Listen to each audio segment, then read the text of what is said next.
kesempatan untuk bisa bercakap-cakap dengan Ibu Tati terkait dengan pengambilan keputusan sesuai dengan nilai-nilai kebajikan. Selama ini saya yakin Ibu Tati selama berperan sebagai kepala sekolah tentunya pernah menghadapi kasus-kasus atau permasalahan-permasalahan begitu. Bagaimana Ibu Tati dapat mengidentifikasi bahwa kasus tersebut adalah kasus dilema etika atau mungkin kasus tersebut lebih mengarah kepada rujukan moral begitu. Baiklah Bu Anti, terima kasih. Tentunya memang di TK Pertiwi 1 Wonosari tidak terlepas dari kasus-kasus yang ada selama ini. Kemudian kasus-kasus itu, kalau saya lihat itu memang sama-sama baik, sama-sama bagus dan berat, saya anggap itu pasti sebuah dilema etika. Oh, gitu. Terima kasih. Berarti menurut Ibu bahwa apabila kasus tersebut itu sama-sama baik dan sama-sama penting, itu berarti masuk dalam dilema etika begitu ya? Pasti ya. Nah, selama ini bagaimana Ibu menjalankan atau mengambil keputusan di sekolah kita di TK Pertiwi 1 Wonosari untuk kasus-kasus di mana ada dua kepentingan yang sama-sama benar atau sama-sama mengandung nilai kebajikan, itu bagaimana? Oh ya. Kalau saya pasti sesegera mungkin saya justru tertantang untuk untuk menyelesaikan kasus tersebut dengan cara saya pasti pertama-tama mengidentifikasi kasus tersebut, kemudian saya mengumpulkan teman-teman, rekan-rekan atau warga sekolah ini untuk kita bersama-sama istilahnya itu mana toh yang lebih penting mana dan mana yang harus segera kita selesaikan. Seperti itu saja. Berarti dari apa yang sudah Ibu sampaikan dari untuk penyelesaian masalah pertama identifikasi ya, kemudian kolaborasi juga ya, dan juga skala prioritas gitu ya. Iya pasti itu. Ya biasa. Nah kemudian Ibu untuk langkah-langkah atau prosedur seperti apa yang biasa Ibu lakukan untuk menyelesaikan permasalahan dilema etika ini? Ya, tentunya saya selama ini kita melihat, mungkin mencari informasi, menggali informasi, apakah betul ini seperti ini, dan teman-teman guru terlebih dahulu saya kumpulkan untuk memusyawarahkan semuanya. Kemudian mana yang seperti yang jawaban yang depan tadi ya, mana yang lebih bermanfaat, mana yang harus segera diselesaikan, itu tentunya yang harus kita musyawarahkan dan kita anggap itu sebuah utama seperti itu. Jadi harus kita segera selesaikan. Luar biasa. Nah, kemudian dari hal tersebut, hal-hal apa saja yang selama ini Ibu anggap efektif dalam pengambilan keputusan pada kasus-kasus dilema etika tersebut? Yang saya anggap efektif ya berarti kita harus tetap segera musyawarah, kemudian kita juga berkolaborasi, kemudian kita mengundang mungkin pihak-pihak yang terkait yang kiranya bisa terlibat di dalam menyelesaikan kasus tersebut. Jadi Ibu tetap kolaborasi ya, tidak bisa sendiri menyelesaikan karena mungkin ada beberapa hal yang kita perlu ya, dan ada mungkin pihak-pihak yang terkait itu harus kita dudukkan kita ajak musyawarah seperti itu. Luar biasa. Kemudian tentunya dalam menyelesaikan masalah ini atau duduk bersama dengan orang-orang yang terkait dengan kasus ini, pastilah ada tantangan dalam pengambilan keputusan begitu. Kemudian apa tantangan itu dalam menyelesaikan atau pengambilan keputusan terkait dengan dilema etika ini? Iya, memang berat Bu Anti. Kalau kita melihat kasus yang ada, kadang-kadang kasus tersebut pasti ada pro kontranya.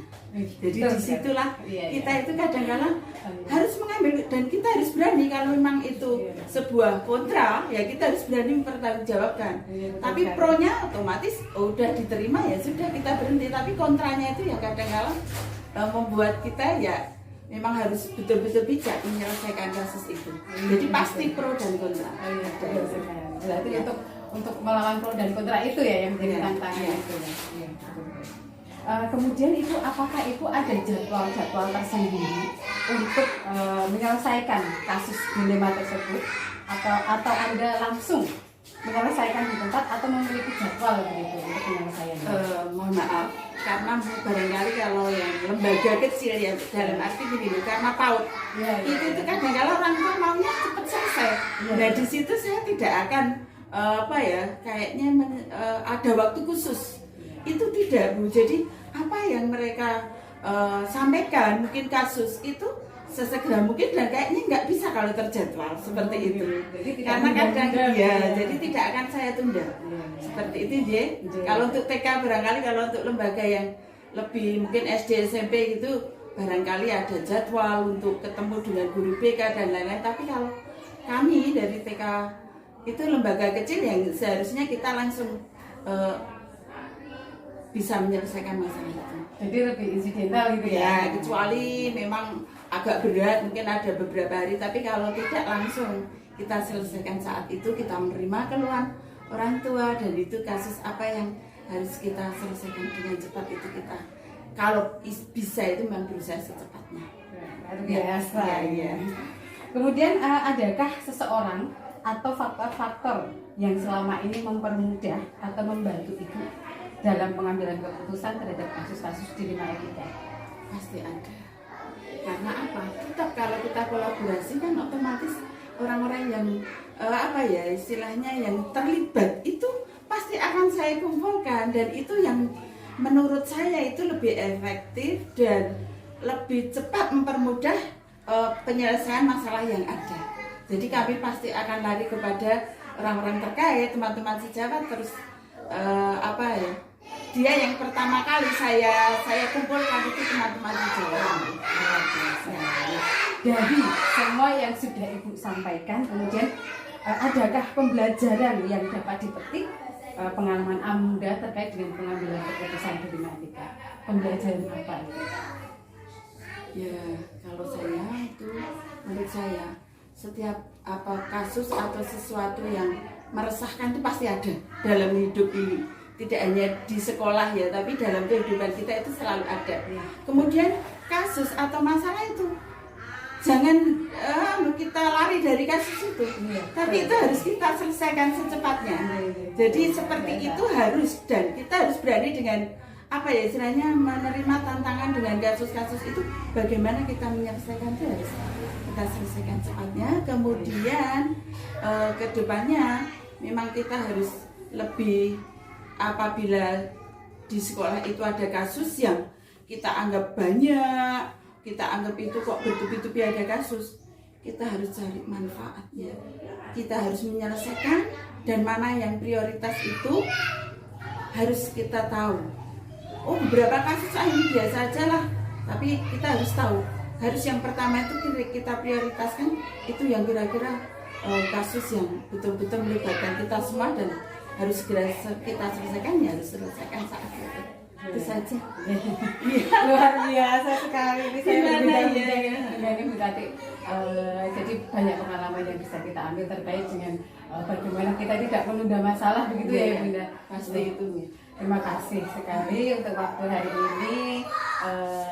Semoga saya bisa mengambil apa yang Ibu sampaikan dan juga dapat mengimplementasikannya. Terima kasih sudah berbagi dengan saya terkait dengan pengambilan keputusan sesuai dengan nilai kebajikan, dan sekali lagi terima kasih. Selamat siang Ibu. Kerjasamanya yang berarti. Terima kasih. Itu tadi perbincangan perbincangan saya dengan Ibu Sri Hartati, Kepala TK Pertiwi 1 Wonosari. Selamat siang. Bismillahirrahmanirrahim. Selamat siang Bu Fajar. Selamat siang. Mohon maaf mengganggu waktu petugas Ibu di sekolahan. Saya mengucapkan terima kasih luar biasa bahwa hari ini saya diberikan kesempatan untuk bisa duduk bersama dengan Ibu yang luar biasa di tengah padatnya kesibukan Ibu. Terima kasih juga bahwa hari ini saya diberikan izin untuk belajar kepada Ibu terkait dengan pengambilan keputusan sesuai dengan nilai-nilai kebajikan. Tentunya selama ibu menjadi kepala sekolah di sini pastilah pernah mendapati kasus-kasus di mana kasus-kasus itu pasti ada kasus yang berbeda. Bagaimana ibu bisa mengidentifikasi bahwa kasus tersebut adalah dilema etika atau justru malah kasus tersebut adalah rujukan moral begitu? Memang ya, di dalam tugas kita sering kita mendapati sebuah kasus di mana dua hal itu merupakan dilema etika ataupun rujukan moral. Mungkin tidak terlalu susah untuk membedakannya ya, karena itu sudah jelas perbedaannya, sehingga seperti kita membedakan baik buruk, benar salah, seperti itu. Dan mungkin untuk ukurannya kita bisa disesuaikan dengan norma-norma yang berlaku di masyarakat dan juga norma agama. Selain itu juga kita bisa lihat dari kemanfaatan dari kedua hal tersebut. Mungkin itu jadi tidak lepas dari norma dan juga manfaat begitu ya.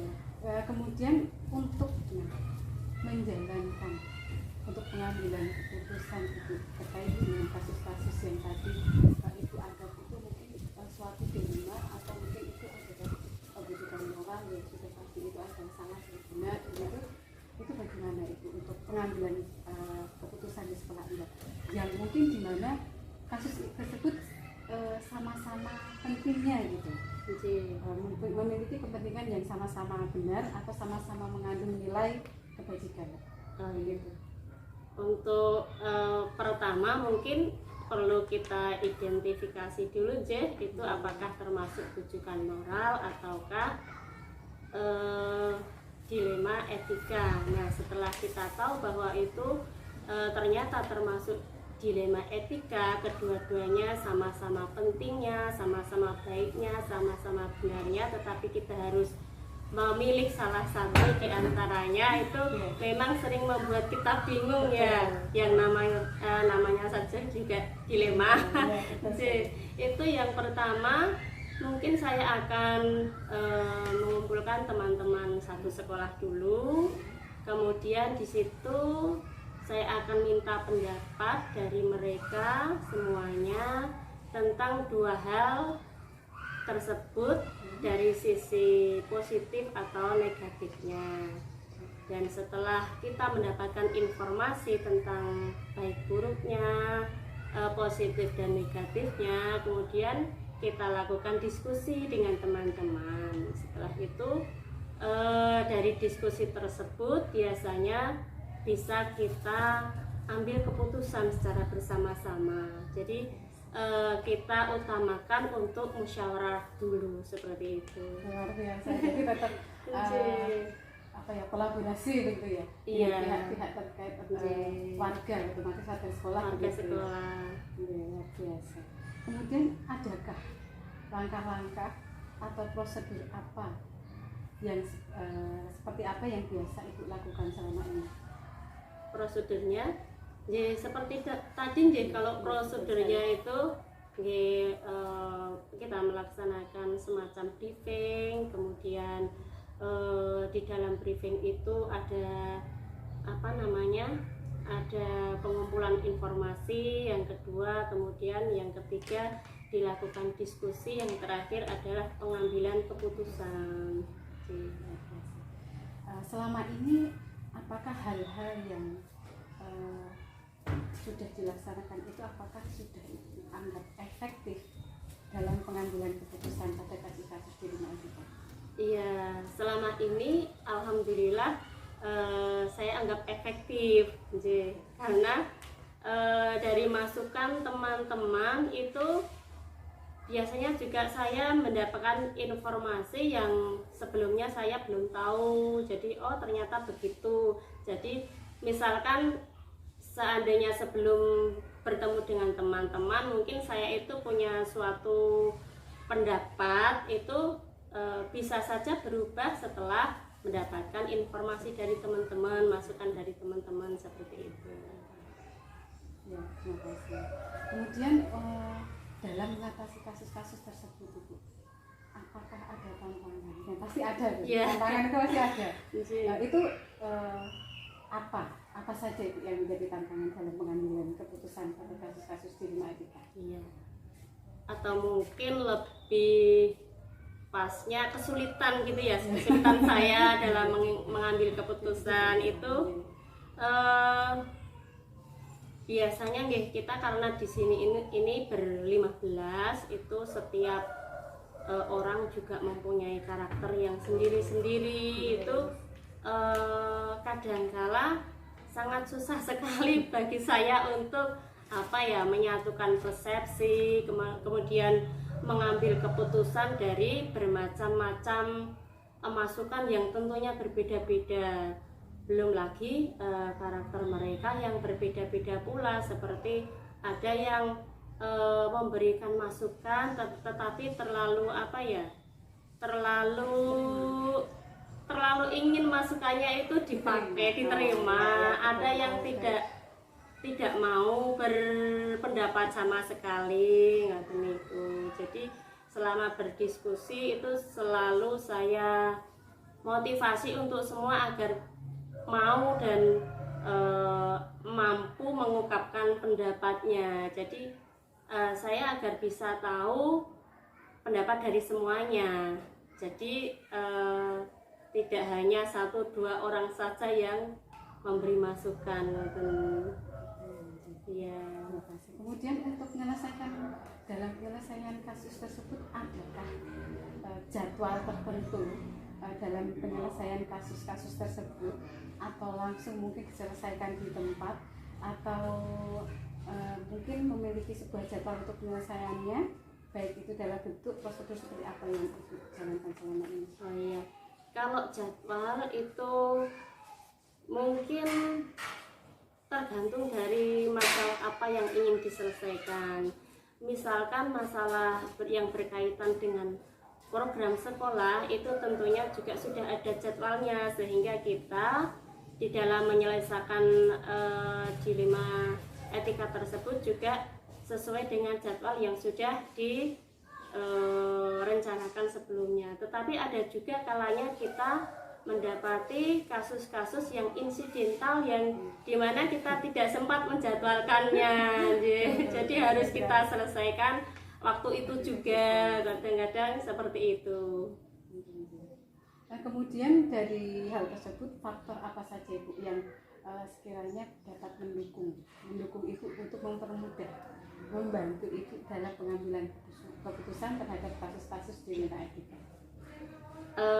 Faktor yang pertama itu saya memiliki teman-teman seperti yang sudah saya kemukakan di depan tadi. Saya memiliki teman-teman yang bisa saya ajak untuk berdiskusi. Kemudian yang kedua, kami juga punya atasan. Mungkin kalau di situ kami dalam berdiskusi itu menemui jalan buntu dan sebagainya, itu kami juga mempunyai atasan, mempunyai komite yang bisa kami mintai pertimbangan.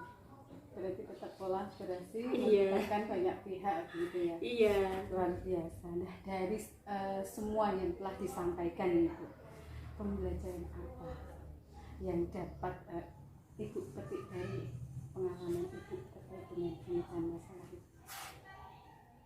Jadi yang saya dapatkan dari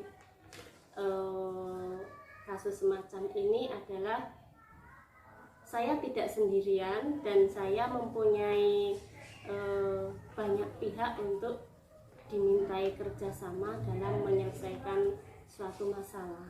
Jadi saya bisa melibatkan teman-teman, komite, kemudian mungkin pengurus Aisyah karena sekolah saya kebetulan sekolah abang ya.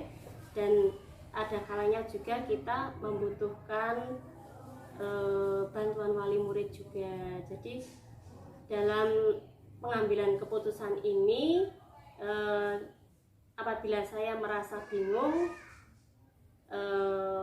pelajaran yang saya bisa petik adalah saya mempunyai banyak banyak unsur untuk mendukung saya dan memberi masukan pada saya. Mungkin itu. Luar biasa sekali, banyak hal yang juga saya petik dari apa yang Ibu sampaikan hari ini, dan semoga saya juga bisa mengimplementasikannya kelak saya apabila jadi pemimpin begitu ya. Amin. Oke, dan terima kasih untuk hari ini. Mungkin hanya sampai di sini saja, sebetulnya banyak sekali yang ingin saya perbincangkan, hanya saja mungkin karena keterbatasan waktu itu juga harus bekerja. Terima kasih. Sama-sama. Berikut tadi adalah perbincangan saya dengan Ibu Kepala Sekolah TK Aba Al-Mujahidin, Ibu Fajar. Terima kasih, selamat siang. Assalamualaikum warahmatullahi wabarakatuh.